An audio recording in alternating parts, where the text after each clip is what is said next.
they don't understand the grind, the struggle that we go through. Not the struggle, but the grind, basically, because the women's game is getting better. Mm-hmm. I'm seeing, like, as everyone knows, the WNBA is being talked about a lot more. When I first started, it was nothing like this. Right. I don't remember much about in Phoenix back in 2017, but I've seen it. It looks way different, and it has grown a lot.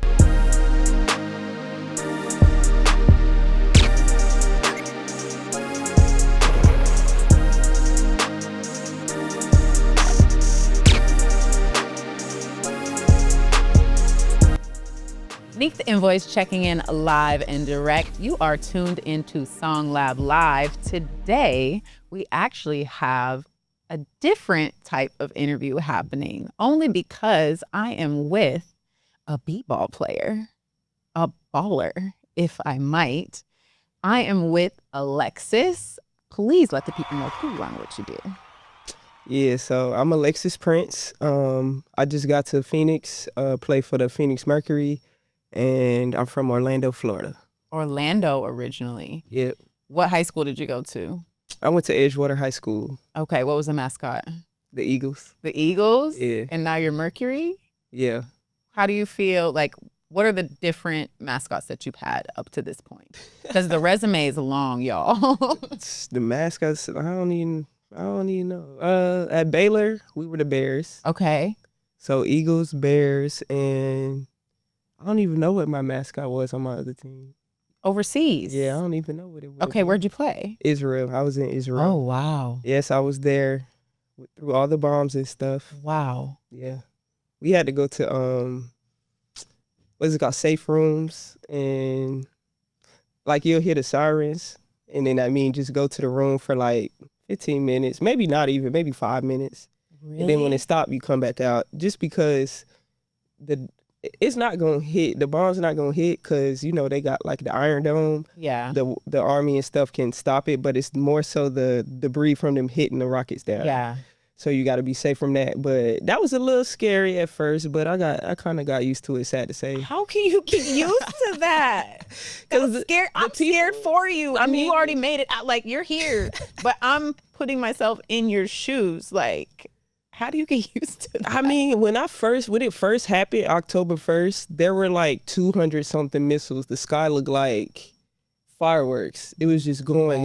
I was so scared. I called my mom. I was on FaceTime. Then I turned on the news and I was like, oh. This is happening. Yeah, because it's like when you hear it, yeah, and you not really seeing, because I ran straight to the safe room when I couldn't see nothing. So I turned on the news like on my iPad. I was like, oh, we being attacked.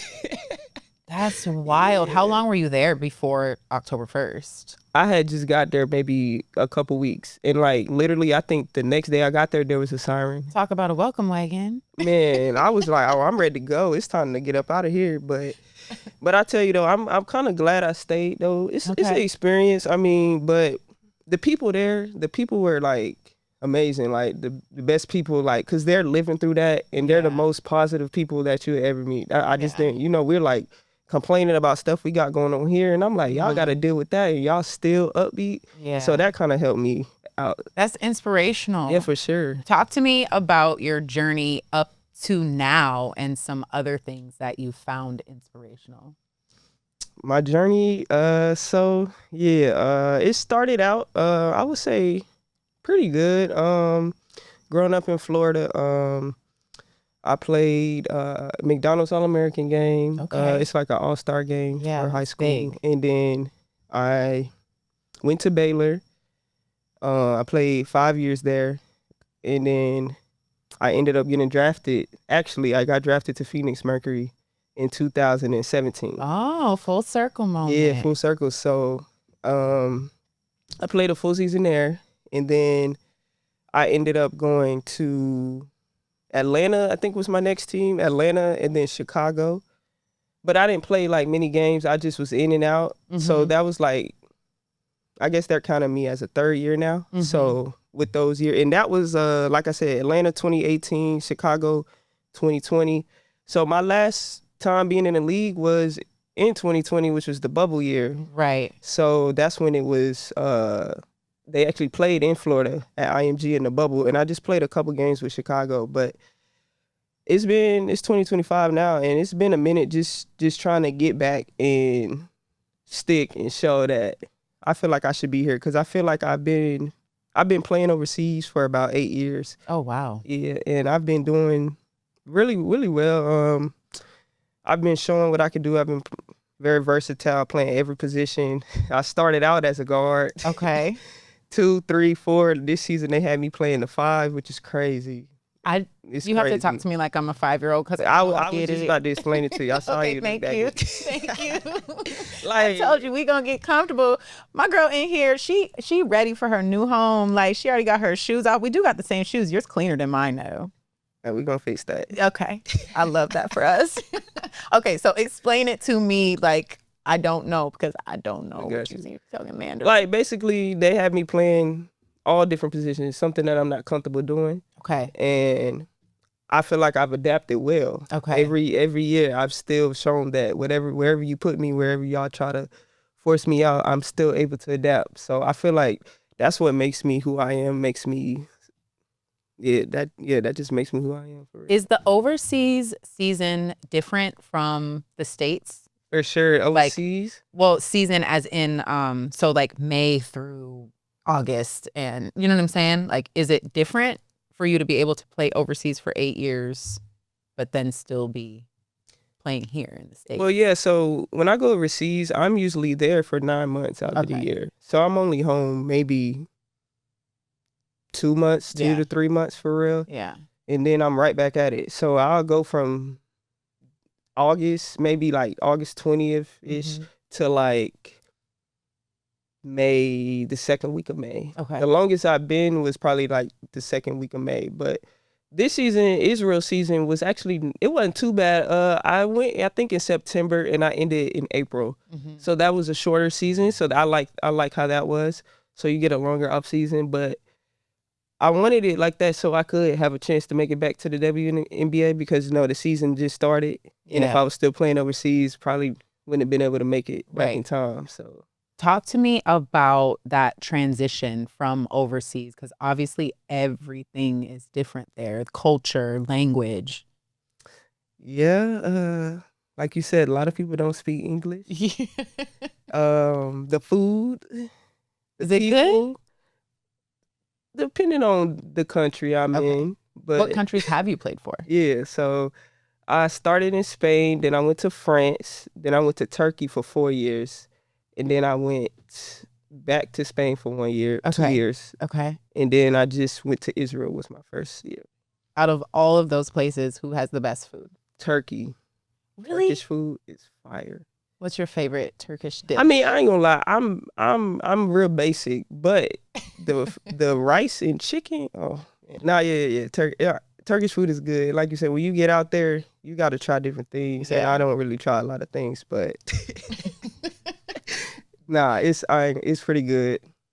What do you think your biggest takeaway from playing overseas has been thus far? In life or basketball? Both. Because we're here to talk about both. I mean, basketball is life, right? It's yeah, you're right. It is. Never day off. I would say just as a person, just being over there, it humbles you, and it just makes you appreciate things that you would have never thought about. Just by the way, like I said, in Israel, how they live out there, you look at the kids playing. I made a YouTube video about it, but I'm complaining every day, calling my mom like, man, I gotta get out of here. I don't like this. Then I'm looking at the kids just outside playing basketball, just regular having fun at the park, and they gotta worry about these sirens and running the house. And I'm like, I'm over here like, so these kids probably don't got food. Right. Their house might get blown up the next day, and they still just live life normal. So I feel like just being overseas it just humbles you, and just, I don't know, it's just different, because like you said, every year I have to live somewhere different and adapt to that culture. Right. So I feel like I've been able to adapt very well, because the Spanish culture, the French culture, Israeli, they're Jews, Turkey, they're Muslim. So it's a lot of different rules and things, you don't want to, like how you said, like disrespect, Right. like, Right. Right. without knowing, so Right. just seeing and then just learning all the different cultures and all of that, I think is good, because when I was in Israel, I was able to go to the Holy Land and in Jerusalem. Oh, wow. Yeah, so I seen where they had the Last Supper, where Jesus used to walk on the cross, where he used to live at, and all of that was just crazy, because it's like they still live in the I think it's called Old Town Village. They still live there. Like, we was walking through doing a tour. It's a dude outside working out, and he just lived in the village. I'm like, wow, like, That's and they wild. know it's tourists coming in. They just look at you like, oh, hi, how are you? We trying to take pictures of them. They trying to take pictures of us. I was like, oh no, it's pretty cool.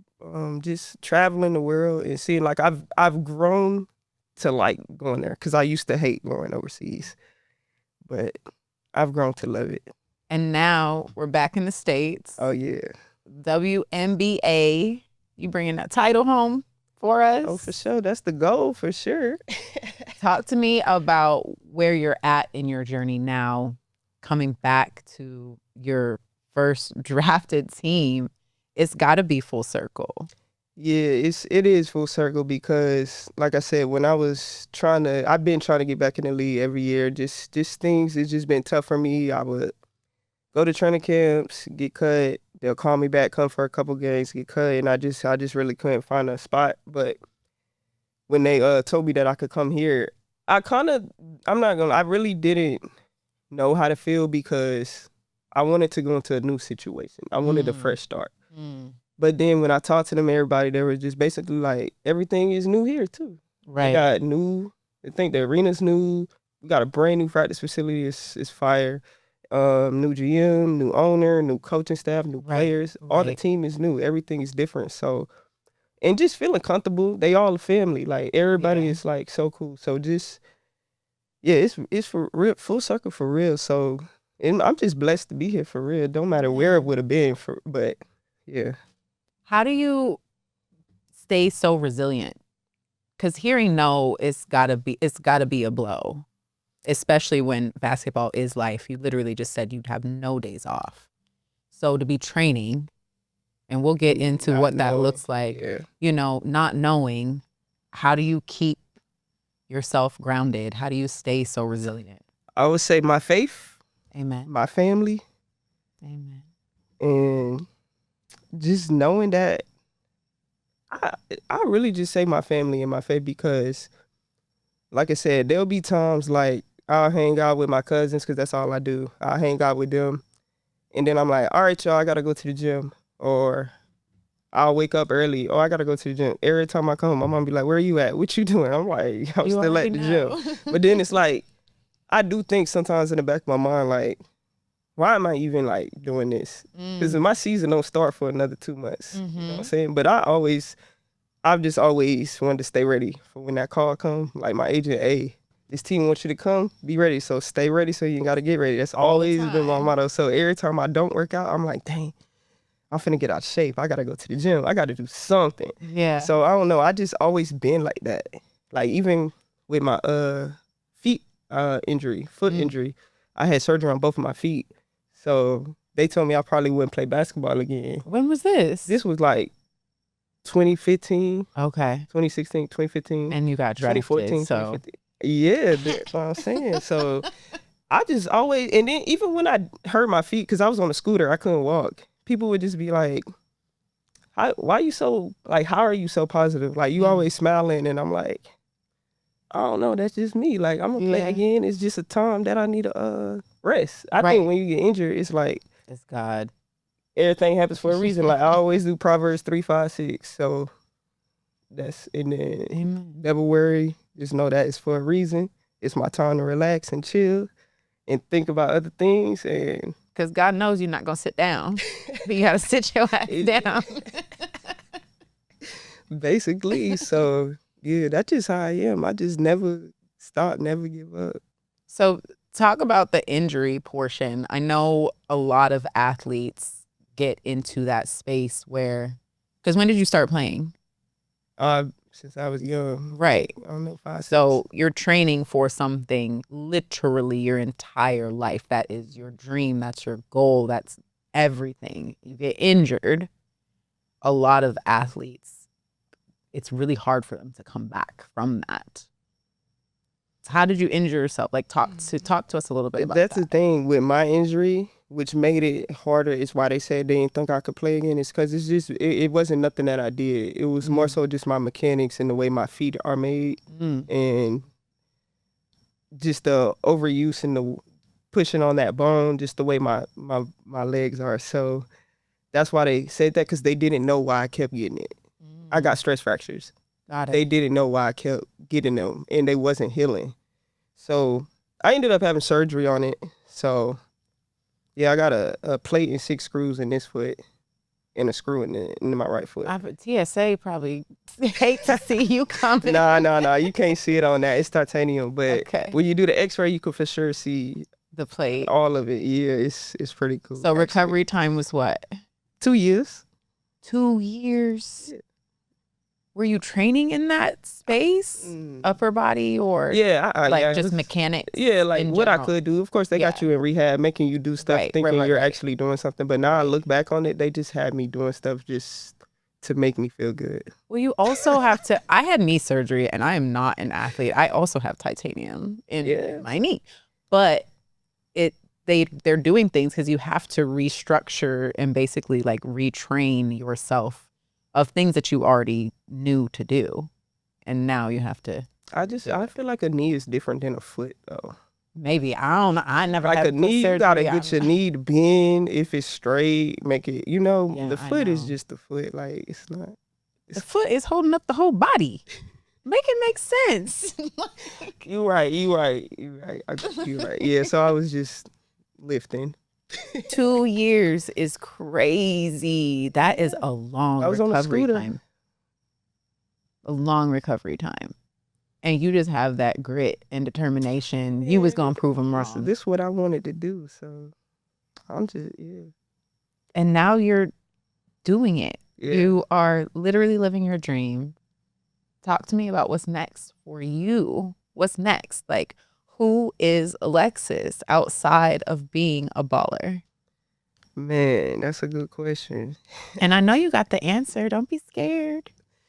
Nah, I mean, this kind of is what I've been pushing for my whole career, just playing overseas, trying to get back to the States. The reason I really wanted to play in the States is for my family. Like, I just want them to see me play. Like, my mom come down, she came to the game, see me play. Yeah. You got it. We're here.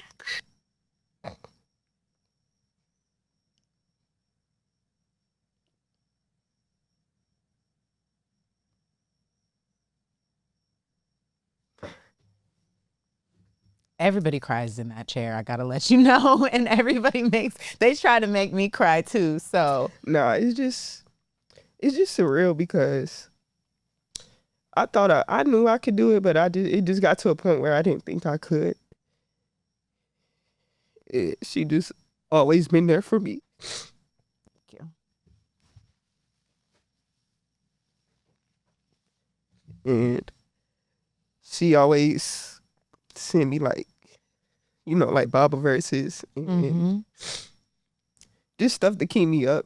Even though I was, but sometimes, you get down, and she finally was able to come to the game. So, because, going overseas is hard. Like, yeah, you gotta from everything. You gotta get a passport. You gotta fly. You gotta do all of that. So, that was really my biggest goal. I wanted my family to come to my game and see me in the States. So, live and that in happened. Action. So, it's happening. I'm happy. Like, that's all I wanted, for real. But you're also a creative, right? Yeah. Talk to me about that side. Yeah. So I started I tried to start like a clothing brand. It's called Perspective Boulevard. Um, my Instagram is AP Elite 23. Mm-hmm. I'm just it's up and coming. I'm just getting started. Now that I'm back home, it should be a little bit easier for me to, you know, actually get into it. But I started it when I was overseas, Okay. so I had a couple of collections come out. Um, so now I'm gonna start a new one. But yeah, What's that elite perspective? What's the mission behind the brand? yeah. So basically, it's you see everything through your own vision, through your own view. Like basically, what I could be looking over here, and you could be looking over here, and we don't see the same thing. Right. So I just always carry that with me. Understanding that and still finding community and unity in all of that. That's very beautiful. And I just want to congratulate you because it's not easy. Like, it's not easy to hear no. It's not easy to be winning in the eyes of everybody else, but still, have that longing in your heart for more. I think the hardest part was really just knowing that you could do it. You know what I'm saying? It's not nothing that you did for real. Mm-hmm. So it's not really proving people wrong or anything. It's more so for myself. Mm-hmm. So yeah. We got the clothing line. We have a brand new everything with the Phoenix Mercury. Hell yeah. Check us out this season. I think we got a good squad. And like I said, all new faces. So it's a good opportunity, new opportunity for everybody on my team, not just me. So I think that's real dope. What are some things that you're looking forward to within the season? Like, Like what? outside of family being here, are there any teams that you're ready to go up against? Is there an old rival that you're ready to square up against? I don't even know if I'm saying it right. Nah, yeah, you said it right. Nah, not really. Like I said, I'm just blessed to be here. I'm happy to be here. I'm ready to play against whoever. Whenever you put me in the game, I'm ready. It don't matter who it is. I treat everybody the same. And what position do they have you in? 3, 4, 5, 7, Man, 9? yeah, all that. Versatile. That's my position. I love that for you. For sure. Oh yeah, and I do YouTube too. So Yeah, talk to me about the YouTube. yeah, basically just my YouTube. You can look me up, Alexis Prince. I try to just do different vlogs, different things, literally everything. Yeah. Whenever I try to document a lot of things, mostly stuff like with my family and my nieces and nephews, cause they always got something going. Okay, so you have a big family because you've mentioned cousins, Oh nieces, yeah, I got a huge nephews. family. Talk to me about how many brothers and sisters do you have? All of that. Yeah, if I go through, well, my mom, I got my sister Kristen and my little sister Zaria, and then on my dad's side, I got a whole bunch of little brothers and sisters. So shout out to all of them. They live in California. Y'all know who y'all is. So. Okay, well now they close too. Yeah, that's They gonna be another coming to see thing. some games. Yeah, hopefully, and it's a lot of teams on the West Coast. So that's the one thing I think my mom don't really like, cause the time difference. I'm already overseas. It's a 7 hour time difference. Then I come back. It's a 3 hour time difference. So, but my fam over in Cali could for sure check it out. I love that for you. Yeah, Making it happen. that's what I'm saying. It was just crazy how it all happened for real. And buckle up, because it's not over. It's just the beginning. Yeah, we just getting started. We got a lot more work to do. This is the beginning. Just the beginning. For sure. Anything that you want to share? Any more shameless plugs, humble brags? Wrong. What did I leave out?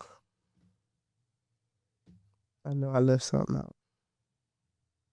Yeah, you didn't really talk about. It's about when travel, when on trip. The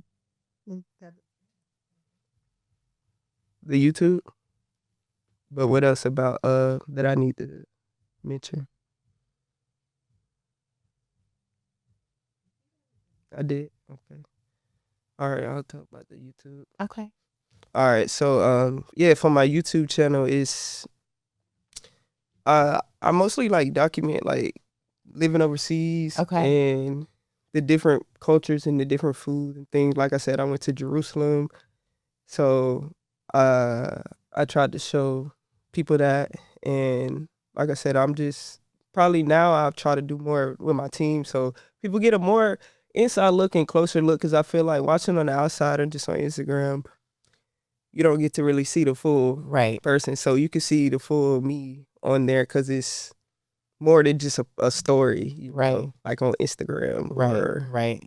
Facebook Reel. You can actually see more, and I'm very engaging too on my content and all that. So I'm open for anything. I'm trying to use this opportunity to help myself grow and as well. So Well, what are some other goals that you have outside of basketball and the clothing line? yeah.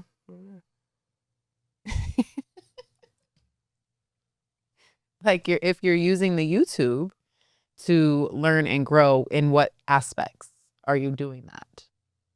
Like what are you striving for? Just I'm really just putting I'm not really I wouldn't say I'm looking for something out of it. I really just like documenting my life and my journey because I feel like it is very unique. A lot of people don't get to live how I live. Mm-hmm. And I feel like the things that we see and do as basketball players, as female basketball players, is way different than like a men's basketball player. Male That people, perspective. yeah, male Yeah. perspective that people don't understand and don't go through. Yeah. Like just like birthdays, holidays, uh, we're by ourselves overseas. Yeah. So I like to document that, or just like my nieces and nephews growing up. And one of my nieces was born. I'm like, is she gonna even remember me when I get back in a couple months? You know what I'm saying? So stuff Right. like that, people don't really understand. And then it's some people that have kids. So it's like, where you want to put them in school? In Turkey? Right.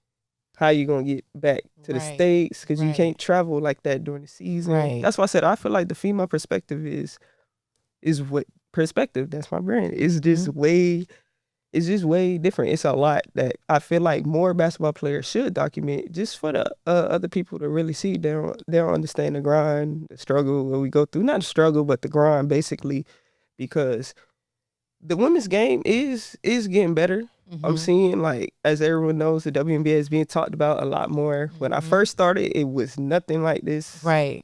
I don't remember much about in Phoenix back in 2017, but I've seen it. It looks way different, and it has grown a lot.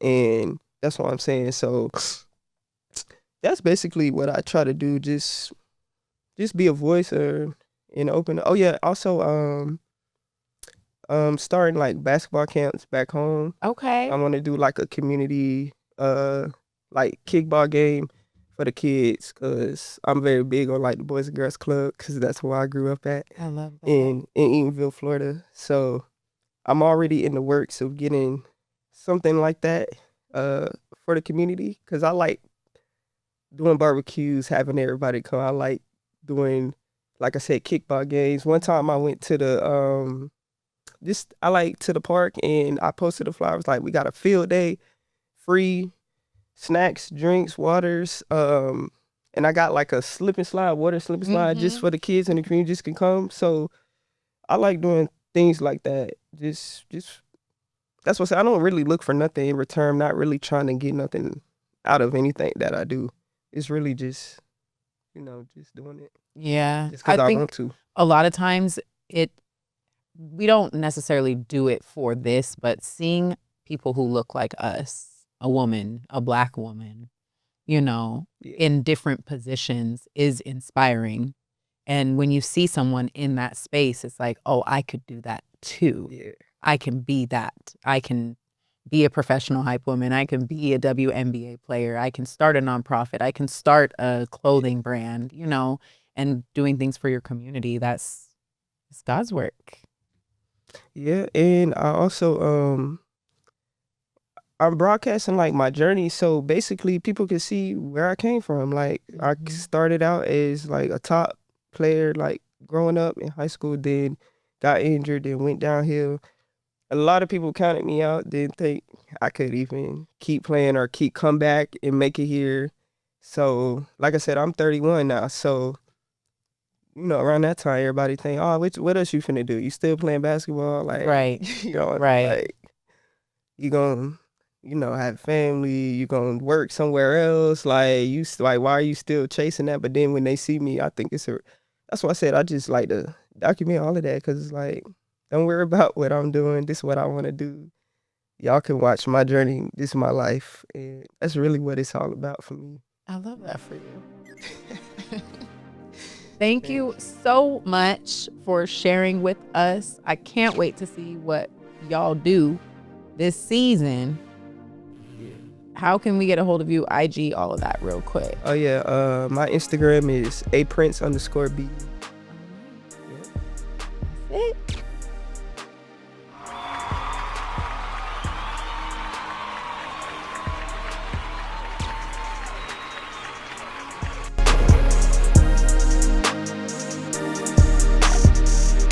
Nique The N Voice checking in live and direct as your new host for SongLab Live. As a professional hype woman, I love to help creatives and entrepreneurs actualize their vision. If you have a story that you would like to share, go ahead and hit me up in the DM. That is the only reason that I want you in there, so I can have you in here with me, right here in the hot seat.